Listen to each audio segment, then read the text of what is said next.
যে torch light, এত বড় বড় টর্চ লাইট হতো, ঠিক আছে, 3-4টে সেলের টর্চ লাইট হতো।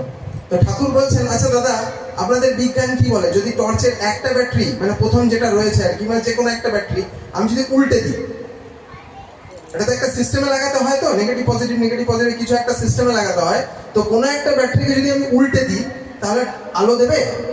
তখন দাদা বলছে না, আলো তো দেবে না। তো ঠাকুর বলছেন, আমিও তো তাই বলি, যে পরিবারের প্রত্যেকটা মানুষ হচ্ছে এক একটা ব্যাটারি, এবং প্রত্যেকটা পরিবার একত্রিত হয়ে যদি চলতে পারে, একমুখী হয়ে যদি চলতে পারে, তাহলে সেই পরিবার দ্বারা যে আলো উদ্ভাসিত হয় সমাজের মধ্যে, সেটাই কিন্তু শান্তি প্রদান করে। নিজেরা তো শান্তিতে থাকে, উপরন্তু অন্যকেও শান্তিতে রাখে। এই জন্য দীক্ষার প্রয়োজন আছে।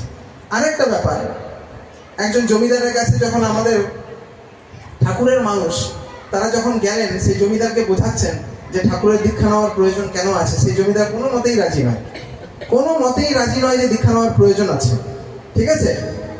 তো যাই হোক, জমিদার যখন বললেন যে না, আমার অত সময় টময় নেই, আমি নিতে পারবো না, সম্ভব নয় আমার পক্ষে ঠাকুরের এই দীক্ষা নেওয়া। আচ্ছা আচ্ছা, বেশ, জোর তো করা যায় না। তো যাই হোক, তখন ওই দাদা বলছেন কি, আচ্ছা দাদা, আপনার এখানে বাগান দেখতে পাচ্ছি, ঠিক আছে, চিচিঙ্গা হয় না, চিচিঙ্গা, ঠিক আছে, বাগান দেখতে পাচ্ছি, চিচিঙ্গা হয়েছে, তো চিচিঙ্গা নিচে কি ঝুলিয়ে রেখেছেন আপনি? বলছে একটা ওয়েট দিয়ে রেখেছি। ওয়েট? কেন ওয়েট দিয়েছেন আপনি? তো বলছে কি, চিচিঙ্গাটা তাহলে সোজা হবে, টেড়া মেড়া হবে না। তো তখন ওই দাদা বলছেন, আমিও তো তাই বলি, যে একটা ওয়েট, গুরু কথার মানে কি, ভার, ঠিক আছে, গুরু কথার মানে হচ্ছে ভার। সেই ভারটা যদি আমি আমার মাথায় গ্রহণ করি, তাহলে কি হবে, আমার জীবনটাও সোজা হবে। টেড়ামেড়া চলনায় চললে জীবনে যে কি ক্ষতি হবে, সেটা যার পরিবারে এই জিনিসটা ঘটছে সে কিন্তু খুব ভালো করে জানে।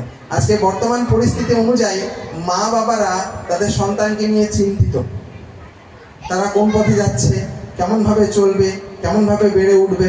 স্বামী স্ত্রীর মধ্যে সম্পর্কের একটা বিরাট ফাঁক তৈরি হয়েছে, ভালোবাসা কোথায় যেন উবে যাচ্ছে, বাবা মায়ের সাথে তার সন্তানের যেন দূরত্ব তৈরি হয়েছে। এত যে বৃদ্ধাশ্রম তৈরি হয়েছে, এই বৃদ্ধাশ্রমগুলো কিসের জন্য বলুন তো?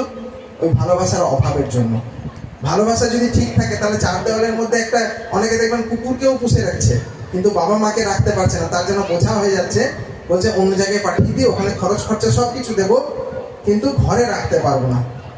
ঠাকুর এসে সেখানে হাত দিলেন যে তুমি তোমার আগে পরিবারকে ঠিক করো। প্রত্যেকটা পরিবার যদি একমুখী চলনায় চলে, তাহলে কি হবে, শান্তি বজায় থাকবে। ট্রেনের বগিগুলো আমরা জানি, ট্রেনের বগির একটা বগিও যদি ডিরেল্ড হয়ে যায়, ট্র্যাক থেকে